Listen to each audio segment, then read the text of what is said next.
دنیا کے سب یزید اسی غم میں مر گئے، اسی غم میں مر گئے، دنیا کے سب یزید اسی غم میں مر گئے، سر مل گیا حسین کا بیعت نہیں ملی۔ کہا گیا کہ امام حسین حق پر نہیں تھے، یہ اسلامی جنگ نہیں تھی، امام حسین اسلام کے لیے نہیں کربلا گئے تھے، کس کے لیے گئے تھے؟ اپنی ذات کے لیے گئے تھے، اپنے اقتدار کے لیے گئے تھے، اپنی سلطنت کے لیے گئے تھے۔ یزید بہت اچھا تھا، یزید جنتی تھا، تو یزید جنتی تھا، ڈاکٹر صاحب نے فرمایا۔ یزید امیر المومنین تھا، ڈاکٹر صاحب نے فرمایا۔ ہو سکتا ہے دو چار ڈاکٹر یہاں بیٹھے ہوں، وہ کہیں صاحب اس ڈاکٹر کا نام بھی تو لے لیجئے ورنہ ہم سب پر انگلی اٹھے گی۔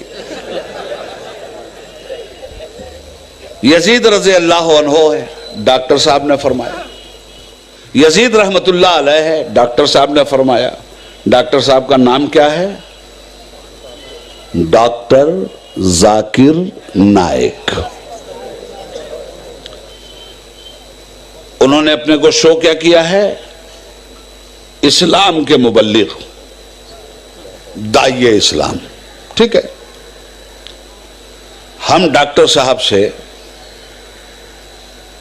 شرافت کی زبان میں ایک سوال پوچھنا چاہیں گے کہ ڈاکٹر صاحب آپ کا اپنا فیصلہ، آپ کا اپنا عقیدہ، آپ کو مبارک۔ یزید جنتی ہے تو آپ اسی کے ساتھ اس کی جنت میں چلے جائیے گا۔ ہم لوگوں نے جس جنت کے بارے میں پڑھا ہے اس جنت کا تعارف قرآن نے کروایا۔ اس جنت میں کون لوگ جائیں گے قرآن نے بتایا ہے۔ اس جنت کا سردار کون ہوگا یہ صاحب قرآن نے بتایا ہے۔ جنت میں کون جائیں گے؟ مومنین۔ بتایا کس نے؟ قرآن نے۔ جنت کے سردار کون ہیں جنت کے لوگوں کے؟ امام حسین اور امام حسن۔ بتایا کس نے؟ جن پر قرآن نازل ہوا اس رسول نے۔ رسول کی زبان کی حقیقت کیا ہے؟ وَمَا يَنْتِقُ عَنِ الْهَوَىٰ إِنْ هُوَ إِلَّا وَحْيٌ يُوحَىٰ۔ میرا حبیب اپنی خواہش سے کچھ نہیں بولتا، یہ وہی بولتا ہے جو وحی خدا ہوتی ہے۔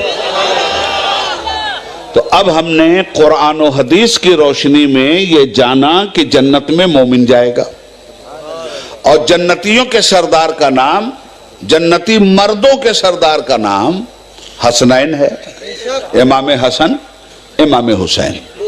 جنتی عورتوں کے سردار کا نام شہزادی رسول ہے، سیدہ فاطمہ صلوات اللہ علیہا۔ بات کلیئر ہو گئی؟ کہاں سے کلیئر ہوئی ہے؟ زبان رسالت سے۔ قرآن کہتا ہے ہم ظالم کو ہدایت نہیں دیتے، قرآن کہتا ہے غیر مومن نہیں جائے گا جنت میں۔ اب آئیے ذرا سا چہروں کو دیکھیں۔ حسین کے خلاف ڈاکٹر ذاکر نائک کے دل میں اگر اتنا بغض و حسد ہے جس کا انہوں نے اظہار کیا، مجھے ان سے کچھ نہیں کہنا ہے، مجھے تو صرف یہ کہنا ہے کہ آپ کو بغض و حسد اس سے ہے جس سے محبت مصطفیٰ کو ہے، جس سے محبت خدا کو ہے، جس سے محبت صحابہ اور اہل بیت کو ہے، جس سے محبت تمام مسلمانوں کو ہے، تمام مومنین کو ہے۔ آپ کو اس سے بغض و عداوت ہے، وہ حق پہ نہیں تھا۔ ان کے مقابلے میں آپ کہتے ہیں یزید حق پہ تھا۔ یزید کو امیر المومنین کہنا چاہیے، یزید کو رحمت اللہ علیہ کہنا چاہیے، یزید کو رضی اللہ عنہ کہنا چاہیے۔ ٹھیک ہے، کہیے آپ، ہم آپ کو نہیں روک رہے ہیں، مگر ہم آپ سے ایک علمی سوال تو کریں گے کہ رضی اللہ عنہ کا مطلب کیا ہوتا ہے؟ اس لیے کہ یہ جملہ آپ نے قرآن سے لیا ہے، یہ قرآن کی ایک مقدس آیت کا مختصر سا ٹکڑا ہے، رضی اللہ عنہ۔ اللہ ان سے راضی ہے، یہ صحابہ کے لیے ہے۔ کیا یزید صحابی تھا؟ نہیں۔ اچھا چلیے، غیر صحابہ کے لیے بھی اگر یہ جملہ اعزازی طور پہ بولا گیا تو میں آپ سے یہ پوچھنا چاہتا ہوں کہ یزید کا وہ کون سا کارنامہ تھا جس کی بنیاد پہ وہ رضی اللہ عنہ ہے؟ اللہ کو خوش کرنے والا کوئی کام نہ کیا ہوگا اس نے، تبھی تو آپ اس کو رضی اللہ عنہ کہہ رہے ہیں نا۔ اللہ کی رحمتوں والا کوئی کام کیا ہوگا نا اس نے، جبھی تو آپ اس کو رحمت اللہ علیہ کہہ رہے ہیں۔ کیا کام تھا اس کا؟ ڈاکٹر ذاکر نائک صاحب، آپ کا جو رضی اللہ عنہ تھا اس کا کام بتاویں ہم آپ کو۔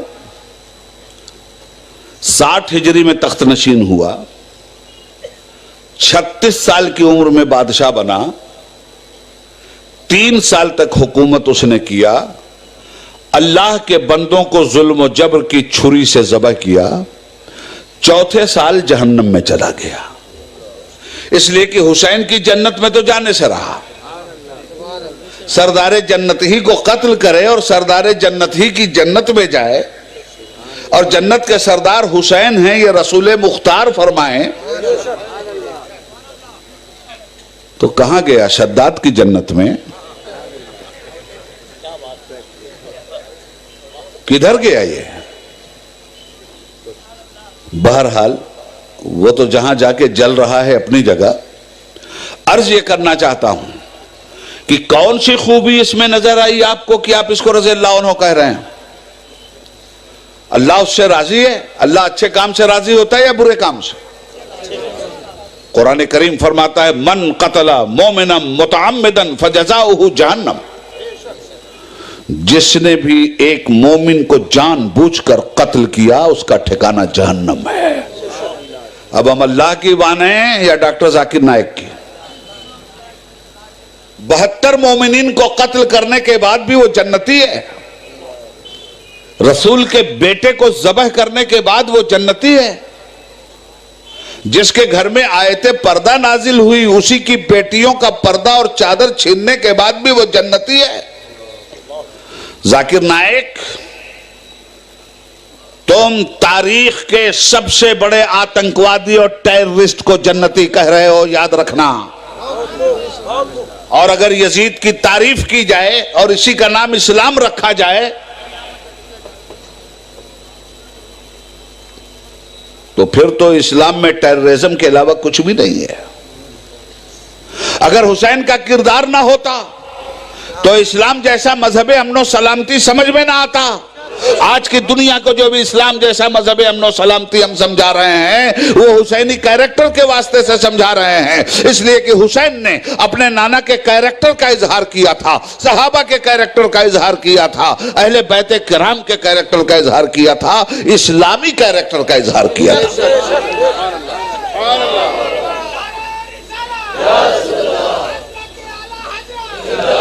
مگر یہ یزید کا کردار کہیں سے اسلامی کردار، ظلم اسلامی کردار ہے؟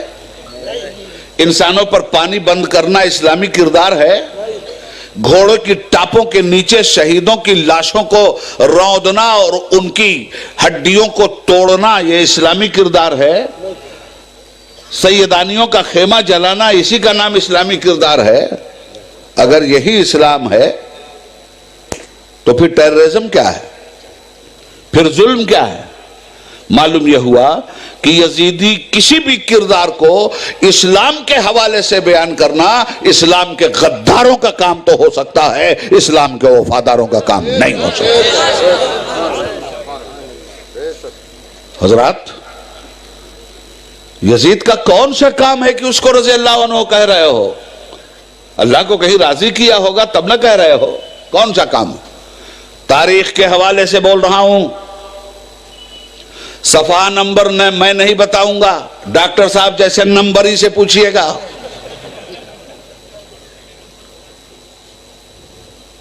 3 سال یزید کے اور 3 کارنامے یزید کے ذہن میں رکھ لیجئے گا، شاید کسی نے نہ سنایا ہو آپ کو، اور سنایا بھی ہو تو اس طرح نہ سنایا ہو۔ یزید کی حکومت کے 3 سال، 3 سال میں الگ الگ ایک ایک کارنامے۔ پہلے سال کا کارنامہ اہل بیت مصطفیٰ کا قتل،